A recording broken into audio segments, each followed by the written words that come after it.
সেও না বুঝে এমন সময় পর্যন্ত চিপে ধরেছে যে যাকে চিপে ধরেছে তার নিঃশ্বাস আটকে যাচ্ছে। কথা বলি, তখন সে ডুবন্ত ব্যক্তিটা মনে মনে চিন্তা করতো, একবার উঠা লইতো, তারপর তোরে দেখি কি করিস।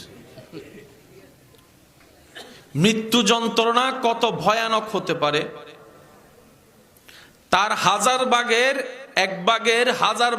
এক ভাগ অনুমান যদি এই জীবনে আমরা নিতে চাই, তাহলে একটা কাজ করে দেখতে পারি, সেটা হচ্ছে নিজের ফ্রি টাইমটা বের করে একাকী রুমে বসে কিংবা শুয়ে লম্বা করে একটা সাধ্যমতো নিঃশ্বাস টানবেন, নিঃশ্বাসটা টেনে বন্ধ করে রাখবেন।